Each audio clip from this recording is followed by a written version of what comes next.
الحمد لله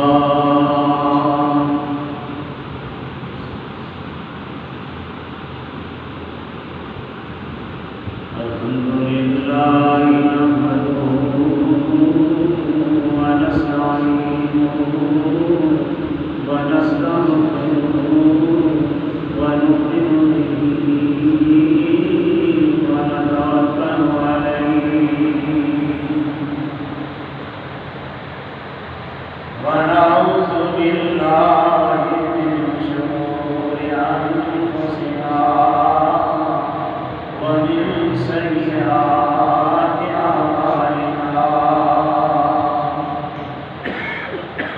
من يهده الله فلا مضل له ومن يضلل فلا هادي له ونشهد أن لا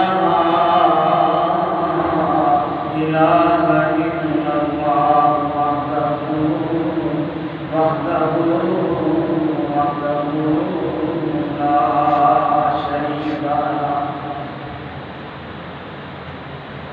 لا شريك له ولا نظير له ولا مثل له ولا مثيل له ولا ضد له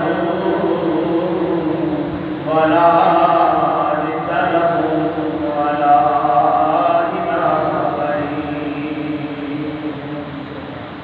ونشهد أن سيدنا وسندنا وحبيبنا وشفيعنا وكريمنا ونذيرنا وبشيرنا محمدا عبده ورسوله إن الله وملائكته يصلون على النبي يا أيها الذين آمنوا صلوا عليه وسلموا تسليما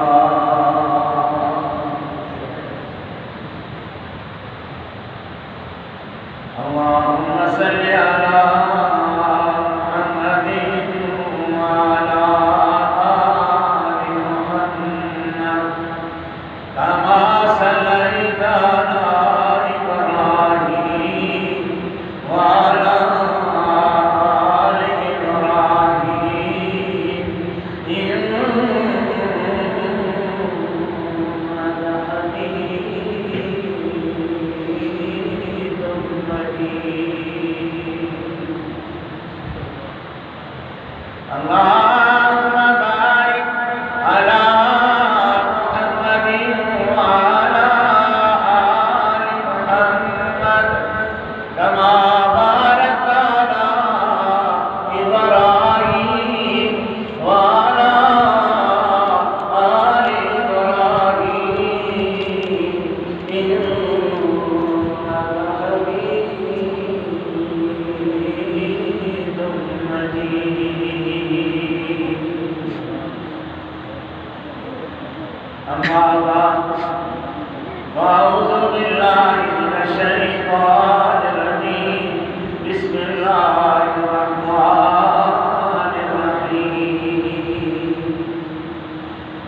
إن الله اشترى من المؤمنين أنفسهم وأموالهم بأن لهم الجنة يقاتلون في سبيل الله فيقتلون ويقتلون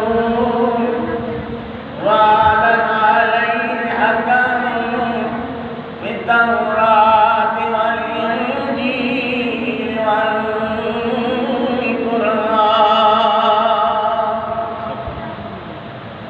ومن أوفى بعهده من الله فاستبشروا ببيعكم الذي بايعت به وذلك هو الفوز العظيم. قال النبي صلى الله عليه وسلم اعلموا أن الجنة تحت خيار السيوف. صدق الله العظيم وصدق رسوله النبي الكريم ونحن على ذلك لمن الشاهدين والشاكرين والحمد لله رب العالمين.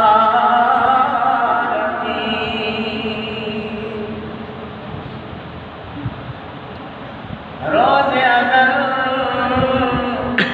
جو بیمار دنیا میں وہ بیمار بھول گئے، جو کام مسلمانوں کے تھے وہ کام مسلمان بھول گئے. دنیا کا تو گھر آباد کیا حکما کا مگر برباد کیا. مشکل میں خدا کو یاد کیا، مشکل ہوئی آسان بھول گئے. منہ دیکھ لیا آئینے میں، منہ دیکھ لیا آئینے میں، اور داغ نہ دیکھے سینے میں. جی ایسا لگا لیا جینے میں، مرنے کو مسلمان بھول گئے.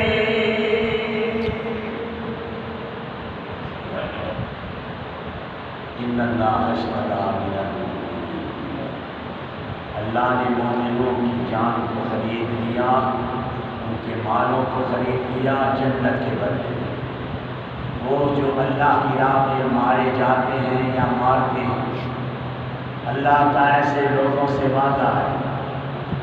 یہ اللہ تعالیٰ نے فرمایا کہ یہ جو وعدہ اللہ نے تورات و انجیل و قرآن میں بھی ارشاد فرمایا، اس سودے کی خوشیاں مناؤ جو اللہ تعالیٰ نے تم سے کیا ہے، کیونکہ یہ سب سے بڑی کامیابی ہے.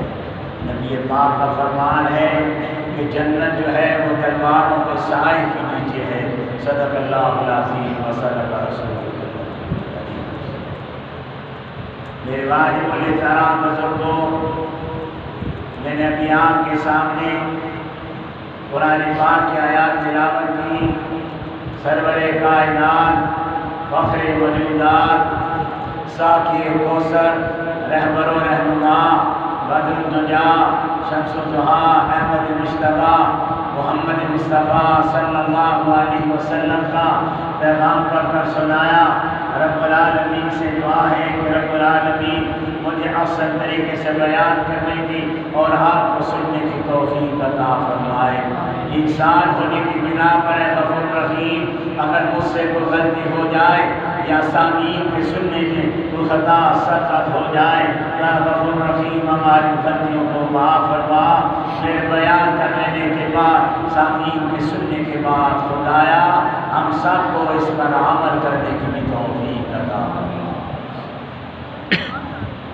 دعائے انفاس کے بعد مختصر سے بات کے لیے جو میں نے اپنی تقریر کا موضوع رکھا وہ قرآن پاک کی آیات سن کر ہی آپ سمجھ گئے ہوں گے.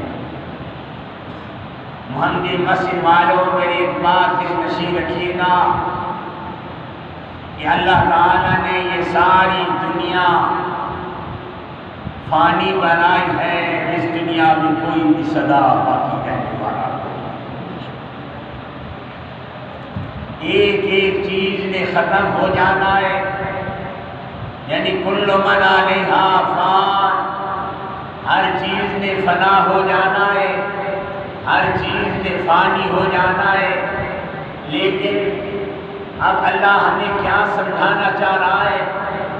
رب العالمین فرماتے ہیں یہ زمین بھی فانی ہے، یہ آسمان بھی فانی ہے، یہ چاند اور سورج بھی فانی ہے، یہ پہاڑ اور دریا بھی فانی ہے، یہ درخت اور چرند و پرند بھی فانی ہے، اے انسانوں تم بھی فانی ہو، یعنی کوئی بھی سدا باقی رہنے والا نہیں۔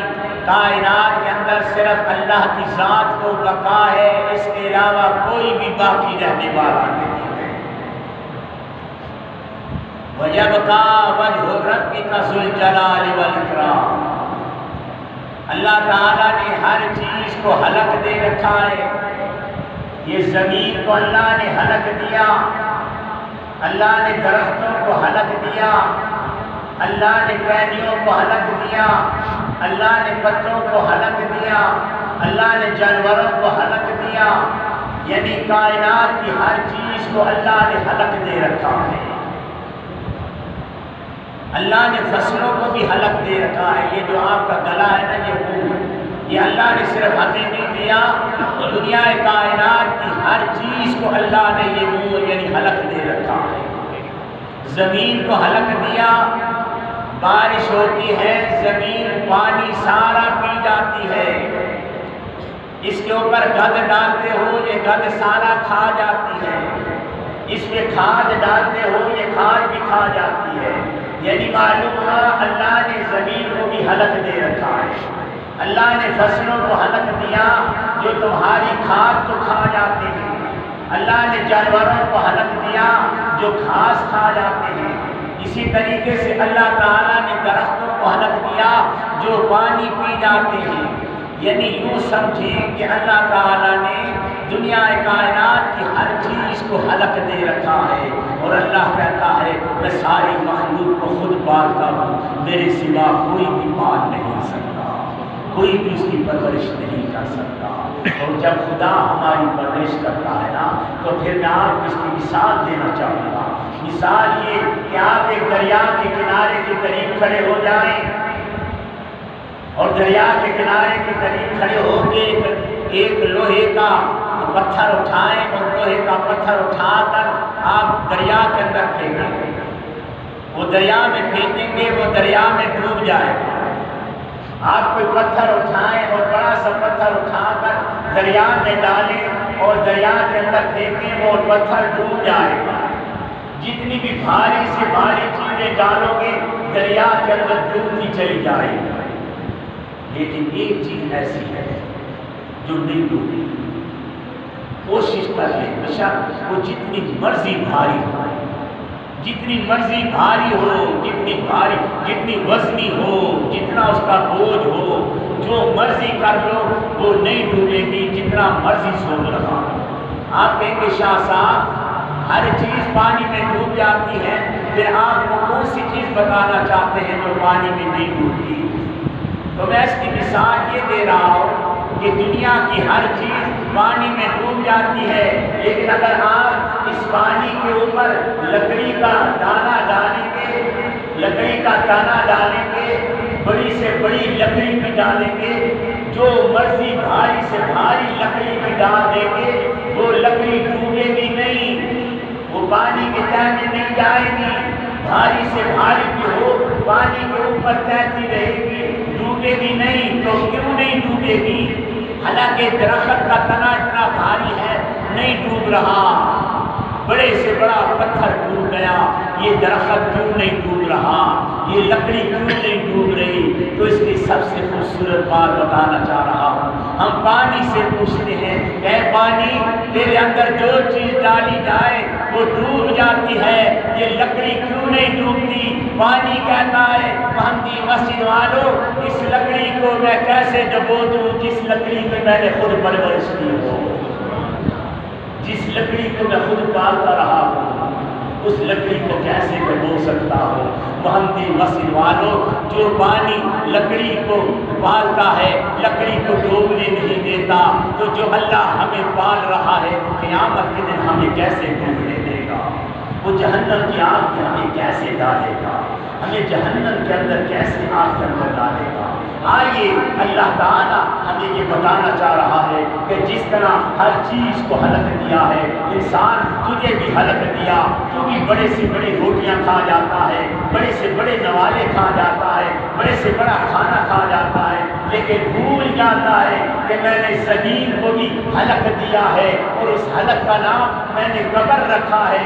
بندے وہ قبر والے حلق میں جب تو جائے گا تو تجھے بچانے والا کوئی نہیں ہوگا، تو پریشان ہوئے گا، اپنی انگلیوں کو چبائے گا۔ اللہ مجھے ایک بار زندگی دے دے۔ تو رب العالمین قرآن پاک میں ارشاد فرماتے ہیں یوم یعض الظالم علی یدیہ یقول یا لیتنی اتخذت مع الرسول سبیلا۔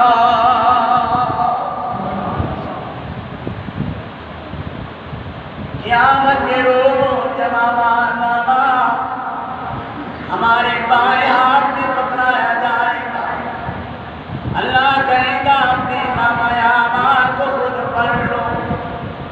یا اللہ یہ نامہ اعمال کس نے لکھا ہے؟ رب العالمین فرمائیں گے یہ تیرا نامہ اعمال لکھنے کے لیے میں نے دو فرشتے تیرے کندھے پہ بٹھا دیے، کراماً کاتبین یعلمون ما تفعلون۔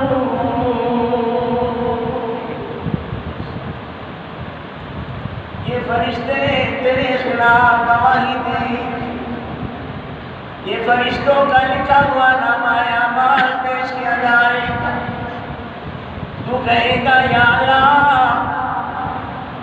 یہ فرشتے تو میں نے دیکھے ہی نہیں، یہ میرا نامہ اعمال کیسے لکھتے رہے، پتہ نہیں کیا لکھتے رہے، میں نے تو کوئی گناہ نہیں کیا، میں نے تو کوئی غلطیاں نہیں کی، میں نے تو کوئی خطائیں نہیں کی۔ یا اللہ میں تیرے فرشتوں کی گواہی تسلیم نہیں کرتا، فرشتوں کی گواہی میں نہیں مانتا۔ جب میں نے فرشتوں کو دیکھا ہی نہیں ہے تو ان کے نامہ اعمال کے لکھے ہوئے اعمال نامے کو کیسے تسلیم کروں؟ اللہ کہتا ہے فرشتوں پیچھے ہٹ جاؤ، میرے بندے نے تمہاری گواہی تسلیم نہیں کی۔ وہ کہتا ہے میں نے فرشتے دیکھے ہی نہیں، ان کا نامہ اعمال کیسے لکھتے رہے، کہاں بیٹھ کے لکھتے رہے، کس وقت لکھتے رہے، میں نے تو کوئی غلطی نہیں کی، میں نے تو کوئی گناہ نہیں کیا۔ بڑا خوش ہوگا جب فرشتے پیچھے ہٹ جائیں گے، تالیاں مارے گا، او میں بچ گیا، میرے خلاف گواہی ختم ہو گئی۔ رب العالمین دوسری جگہ فرماتے ہیں یوم تشہد علیہم السنتہم وایدیہم وارجلہم بما کانوا یعملون۔ اے زبان تو بول، تو گواہی دے۔ زبان کہہ دیا اللہ یہ جھوٹ بولتا رہا، یا اللہ یہ خطائیں کرتا رہا، یا اللہ یہ جھوٹی گواہیاں دیتا رہا، یا اللہ یہ ہاتھوں سے قتل کرتا رہا، یا اللہ ان ہاتھوں سے حرام کھاتا رہا، یا اللہ ان پاؤں سے غلط جگہ جاتا رہا۔ زبان تیرے خلاف گواہی دے۔ اللہ کہتا اب بتا، یا اللہ میں اس کی گواہی بھی نہیں مانتا، کیونکہ زبان کا کام ہی جھوٹ بولنا ہے، یہ تو میرے خلاف جھوٹی گواہی دے رہے، میں نے کوئی کام نہیں کیا ہے، میں نے کوئی غلطی نہیں کی۔ اللہ کہتا زبان خاموش ہو جا، گواہی دی ہی۔ اللہ ہاتھ کی انگلیوں کو حکم دیتا ہے ہاتھوں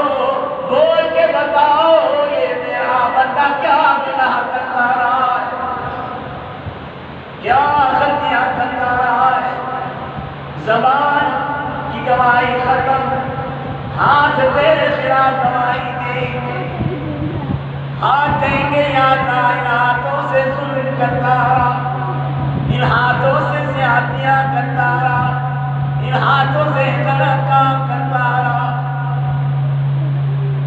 یوم یعض الظالم علی یدیہ یقول یا لیتنی اتخذت مع الرسول سبیلا۔ مہندی مسجد والوں، زندگی کا ہر عزا ہمارے بارے میں گواہی دے گا۔ زبان کی گواہی ختم، ہاتھوں کی گواہی دیکھے گا تو گھبرائے گا۔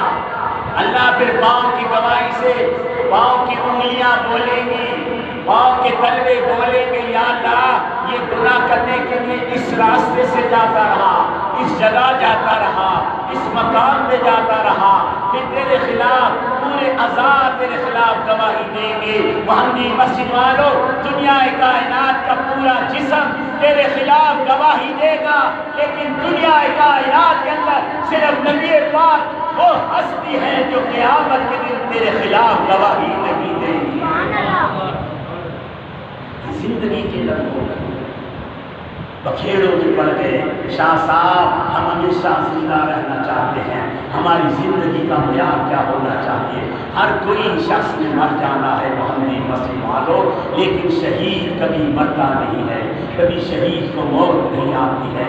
میرے نبی پاک نے میدان بدر میں جانے کا جب پروگرام بنایا، میرے نبی نے سارے صحابہ کو اکٹھا کیا، صحابیوں ذرا آؤ تو صحیح، میرے لیے چندہ اکٹھا کرو، میں نے اسلحہ خریدنا ہے، میں نے اسلحہ لینا ہے اور اسلام کے دشمنوں کے خلاف جہاد کرنا ہے۔ مہندی مسجد والوں، اگر جہاد عزت کی بات نہ ہوتی تو میرا نبی کبھی میدان بدر میں نہ جاتے، اگر عزت جہاد میں نہ ہوتی میرا نبی پاک میدان احد میں نہ جاتے۔ میرے نبی پاک خود جنگوں میں جاتے رہے، خود میدان جہاد میں جاتے رہے، سپہ سالار بن کے جاتے رہے۔ معلوم ہو گیا جہاد میں اللہ تعالیٰ نے عزت رکھی ہے، جہریت میں اللہ نے ذلت رکھی ہے۔ جہاد کا حکم یہ ہے کہ اپنے آپ کو اسلام کو اخلاق کے ذریعے پھیلاؤ، اسلام کو محبت کے ذریعے پھیلاؤ، اسلام کو پیار کے ذریعے پھیلاؤ۔ لیکن جب تمہارے اسلام کے خلاف کوئی بات کرے، تمہارے دین کے خلاف کوئی بات کرے، جب کوئی تمہارے نبی پاک کے خلاف کوئی بات کرے، اللہ تعالیٰ نے دوسری طرف جہاد کا جھنڈا بھی رکھا ہوا ہے کہ جہاد کا جھنڈا استعمال کرو، اس کی زبان کو بند کراؤ تاکہ وہ اسلام کے خلاف بات نہ کر سکے، وہ نبی کے خلاف کوئی بات نہ کر سکے، وہ نبی پاک شریعت کے خلاف کوئی بات نہ کر سکے۔ جہاد کی بات یہ ہوتی ہے، جہاد کا جذبہ آج ہمارے اندر ختم ہو گیا، آج جذبہ جہاد ہمارا کمزور ہو گیا۔ آج اس لیے فلسطین ہمارا کافروں کے پاس پڑا ہے، ہماری کشمیر جو جنت ہے وہ کافروں کے پاس پڑی ہے، ہماری بابری مسجد شہید کی گئی، ہم نے کوئی اس پر اسٹینڈ نہیں لیا، ہمارے نبی کے خاکے بنائے گئے، ہم صرف احتجاج کے محتاج بنے رہے۔ مسلمانوں تمہیں کیا ہو گیا کہ آج تم اتنے بہادر نبی کے غلام بن کر اپنے آپ کو اتنا کمزور کر بیٹھے ہو؟ میرا نبی کتنا طاقت والا، میرے نبی کو اللہ تعالیٰ نے ٹھیک ہے 3 مہینے میرے نبی کے گھر چولہا نہیں جلتا تھا، میرے نبی پاک 3 مہینے تک کھانا نہیں کھاتے تھے، کبھی کھجوریں کھا لیتے تھے، میرے نبی کے گھر کبھی مشکل سے روٹی پکا کرتی تھی۔ مہندی مسجد والوں، میرے نبی پاک نے اللہ تعالیٰ نے میرے نبی کو اتنا طاقت عطا کی ہے، اتنی طاقت عطا کی ہے، میرے نبی کو اتنا طاقتور بنایا ہے۔ صرف میرے نبی کا جسم طاقتور نہیں تھا، ایک بازی میں رکھی، اللہ تعالیٰ نے صرف میرے نبی پاک کا جسم ہی طاقت والا نہیں بنایا۔ دنیا کی خوراک نہیں ملی تو اس کا یہ مطلب نہیں کہ اللہ نے میرے نبی کو کمزور کر دیا۔ دنیا کی روٹی نہیں ملی تو آپ سمجھے کہ شاید میرا نبی کمزور ہو گیا۔ دنیا کا کھانا نہیں ملا تو سمجھو میرے نبی پاک کے اندر طاقت نہیں رہی۔ نہیں، یہ بات نہیں، اللہ نے میرے نبی کی ہر چیز کو طاقت والا، صرف جسم طاقت کا نہیں۔ آؤ مہندی مسجد والوں، میں آپ کو اپنے نبی کی طاقت کا منظر دکھانے لگا ہوں۔ اللہ تعالیٰ نے میرے نبی کے دماغ کو طاقت والا بنایا، اللہ نے میرے نبی کی آنکھوں کو طاقت والا بنایا، اللہ نے میرے نبی کی زبان کو طاقت والا بنایا، اللہ نے میرے نبی کے ہاتھ کو طاقت والا بنایا، اللہ نے میرے نبی کے قدموں کو طاقت والا بنایا، اللہ نے میرے نبی پاک کا پورا جسم طاقت والا بنایا۔ آپ کہیں گے شاہ صاحب اللہ تعالیٰ نے نبی کو اتنی طاقت دی، ہاں محمدی مسجد والوں کتنی طاقت تھی، کتنا جسم مضبوط تھا۔ اگر آج خلائی جہاز میں بیٹھے ہوئے لوگوں سے پوچھو، چاند پہ قدم رکھنے والوں سے پوچھو کہ یہاں سے 600 میل کے فاصلے پر ہوا کا دریا ختم ہو جاتا ہے، ہوا کا سمندر ختم ہو جاتا ہے، اس کے بعد جب انسان اوپر جاتا ہے آسمان اپنی طرف کھینچتا ہے، زمین اپنی طرف کھینچتی ہے، انسان کے پرزے ہو جائے، اگر وہ خلائی لباس اور خلائی جہاز کو ناسار لے کر لا جائے تو جسم کے ٹکڑے ٹکڑے ہو جائیں۔ محمدی مسجد والوں خود سوچو، میرے نبی کا کوئی خلائی جہاز نہیں تھا، میرا نبی جب آسمان کو جا رہا تھا ہوا کے سمندر سے باہر نکلا، اللہ تعالیٰ نے میرے نبی کو ایسی طاقت دے دی، ایسی طاقت دے دی کہ ہوا کے اندر بھی اتنی طاقت نہیں تھی، آسمان میں بھی اتنی طاقت نہیں تھی، میرا نبی اڑتے ہوئے آسمان کی طرف جا رہے تھے، آسمان کی بلندیوں کی طرف جا رہے تھے۔ اللہ نے میرے نبی کو اتنا بہادر بنایا۔ ایک مشہور پہلوان تھا مکہ کی سرزمین کے اندر، اتنا اس کا نام تھا رکانہ پہلوان، اتنا مشہور پہلوان تھا اس کے مقابلے کا پورے مکہ کی سرزمین میں کوئی نہیں تھا۔ وہ جب زمین پہ چلتا تھا زمین ہلتی تھی، بیلنس اس کا ٹھیک نہیں رہتا تھا، اتنی اس کے اندر طاقت موجود تھی۔ اس کو سارے کافروں نے مل کر کہا کہ یار رکانہ کسی طرح نبی کو روک یار، اس نے تو ساروں کو ہمارے خلاف کر دیا ہے، ہمارے جو تھے وہ ہمارے نہ رہے، اس کے بن کے رہ گئے، جو اس کا چہرہ دیکھتا ہے اس کا غلام بن کے رہ جاتا ہے، مہربانی کر اس کو سمجھا جا کے۔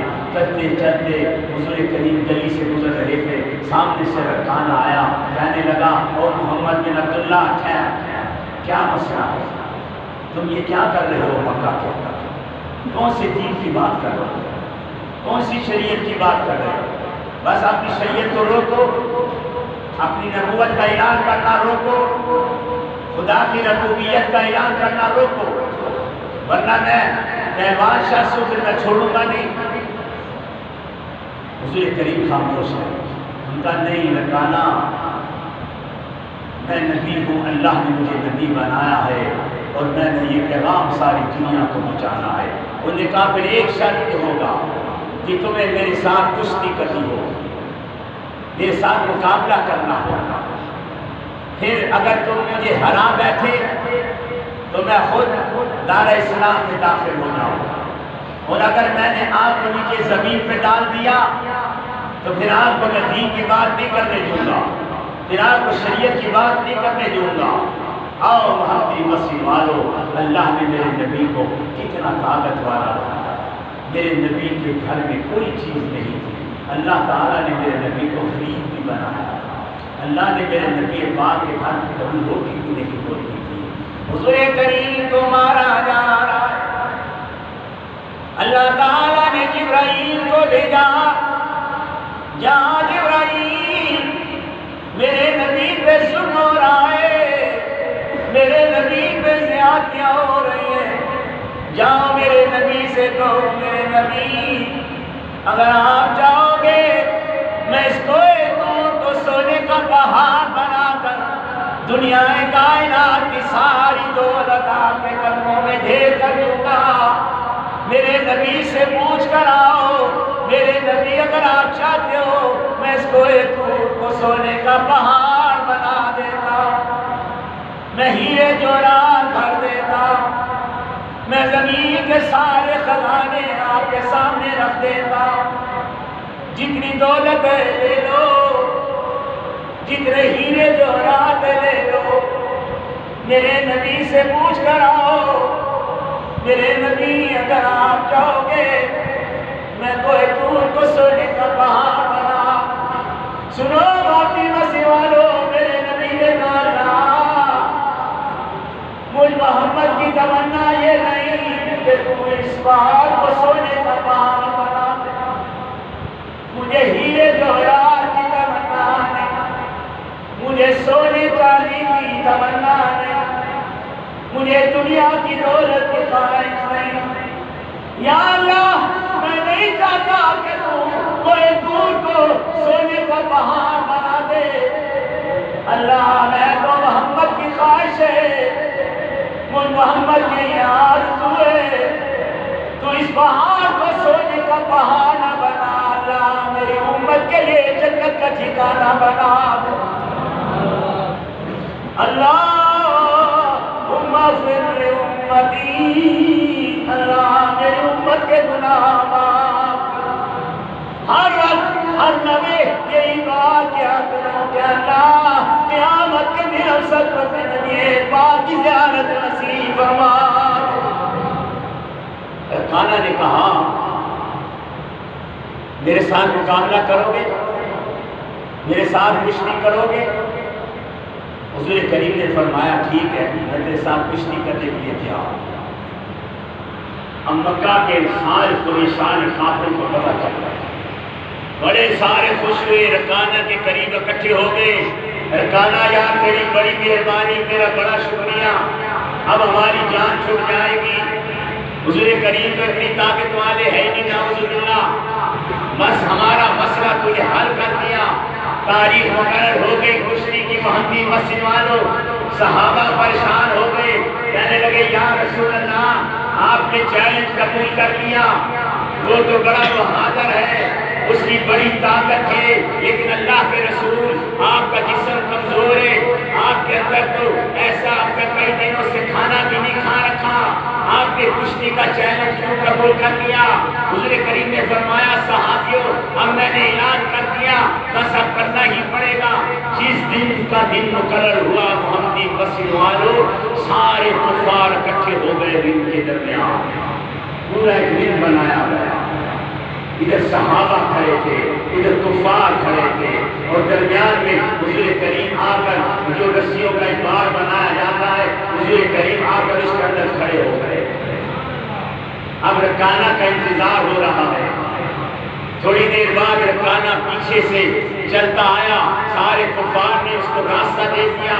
وہ جب چل رہا تھا زمین ہل رہی تھی, اتنا طاقت والا تھا, آتے سارے رنگ کے اندر کھڑا ہو گیا. حضور کریم کو دیکھ کر مسکرایا, تنزیم کہنے لگا او محمد بن عبداللہ آپ کا جسم تو بہت کمزور سا ہے, میرا جسم دیکھو, میری طاقت دیکھو, میرا وجود دیکھو, میرے ساتھ مقابلہ کرو. بس یوں کرتے ہیں, میں آپ کو کچھ نہیں کہتا, آپ ادھر آئیں اور مجھے مارنا شروع کریں. مجھے مارتے مارتے خود تھک جائیں گے, تھک کے نیچے گر جائیں گے اور آپ بھاگ جائیں گے, بات ختم ہو جائے گی. مجھے کچھ نہیں کرنے کی آپ سے ضرورت ہی نہیں پڑے گی. آپ کو میں اتنا تھکا دوں گا, اتنا تھکا دوں گا, آپ مجھے مارتے رہیں گے, مارتے رہیں گے, مجھے کچھ نہیں ہوگا. آپ خود تھک ہار کر نیچے بیٹھ جائیں گے, نعوذ باللہ نیچے گر جائیں گے اور میں جیت جاؤں گا.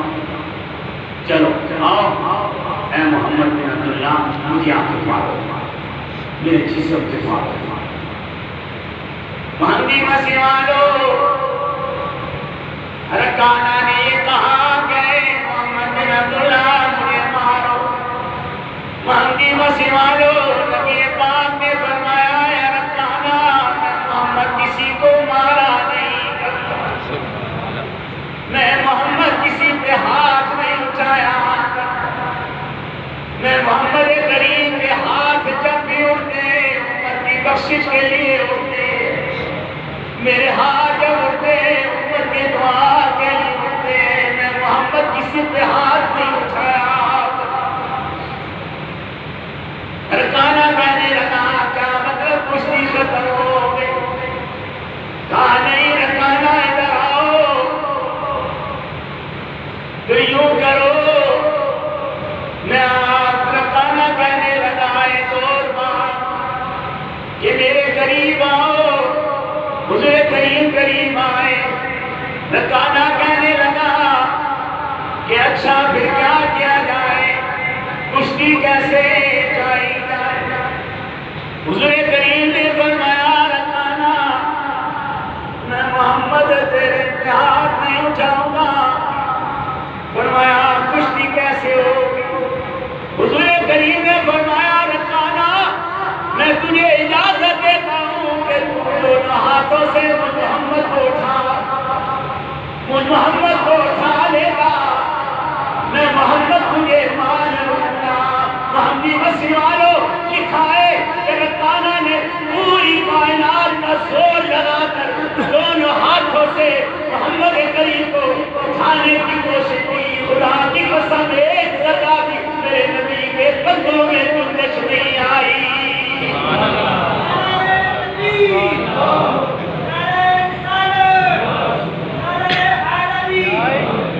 ایک انچ بھی میرے نبی کا قدم زمین سے اٹھا نہ سکا. ایک انچ بھی. سارے کفار پریشان ہو گئے. رکانہ پسینے پسینے ہو گئے. حضور کریم نے فرمایا رکانہ دوبارہ کوشش کر.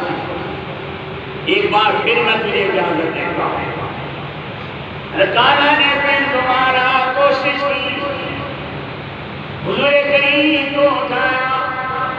اور طاقتور نبی کے غلاموں آج کمزور کیوں ہو گئے ہو؟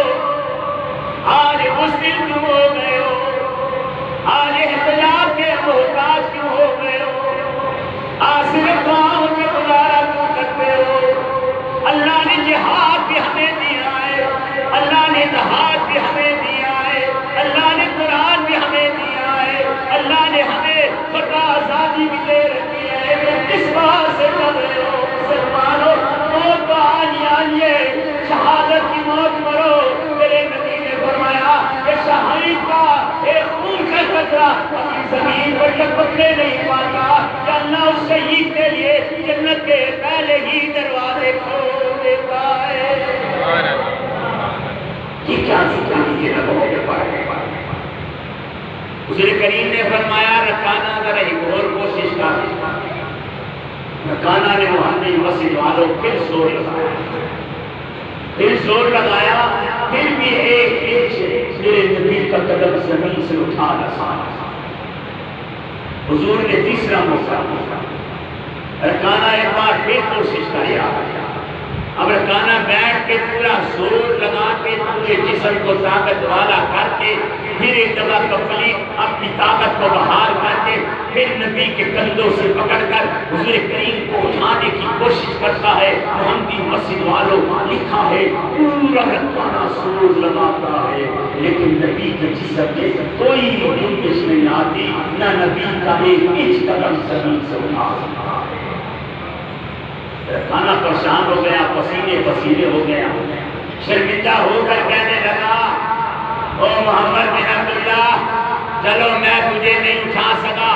میں آپ کو نہیں اٹھا سکا تو پھر آپ بھی تو مجھے کچھ نہیں کر سکتے ہو. میرا بھی تو کچھ نہیں بگاڑ سکتے ہو. مجھے اندر بھی اتنی طاقت ہے. آپ بھی زور لگا کے دیکھ لو. میں نے پورا زور لگایا آپ کو نہیں اٹھا سکا. تو پھر اب آپ کوشش کرو مجھے اٹھانے کی کوشش کرو. میں دیکھتا ہوں آپ کے اندر کتنی طاقت ہے. اب سارے صحابہ سارے کفار محمدی مسجد والوں اس ٹائم کے کفار بھی متحد ہو کر نبی پاک کی عصمت کو بچانا چاہتے تھے. لیکن اللہ نے جو میرے نبی کو مقام دیا, جو میرے نبی کو عزت دی, جو میرے نبی کو شان دی, یہی بات سنا کر اپنی بات کو ختم کرنے لگا. رکانہ کہنے لگا اے محمد بن عبداللہ اگر میں آپ کو نہیں اٹھا سکا تو پھر آپ بھی مجھے اٹھا کر دکھا. سارے صحابہ ہلا رہ گئے. محمدی مسجد والوں حدیث نبوی میں لکھا ہے جب میں یہ واقعہ پڑھا تھا حضور کریم وہیں کھڑے رہے. حضور کریم نے جو ہاتھ استعمال کیے ایک ہاتھ اس کے درمیان میں ڈال کر ایک ہی جھٹکے سے سارا کو اوپر اٹھا لیا. وہ کانپنے لگا. حضور کریم نے فرمایا رکانہ اگر میں محمد تجھے نیچے پھینک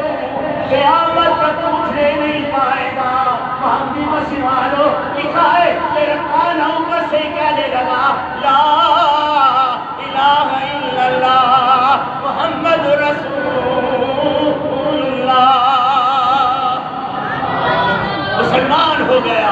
آؤ محمدی مسجد والوں، یہ جذبہ پیدا کرو گے، فلسطین آزاد کرا لو گے۔ یہ ریلیوں سے، یہ احتجاجوں سے، صرف دعاؤں سے یہ مسئلے حل نہیں ہوا کرتے۔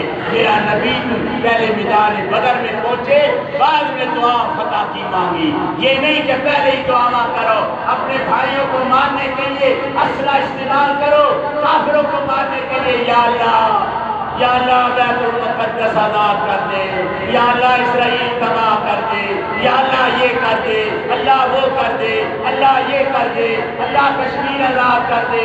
محمدی مسجد والوں، دعائیں اللہ تعالیٰ نام کے مسلمانوں کی نہیں، کام کے مسلمانوں کی اللہ دعائیں قبول کیا کرتا ہے۔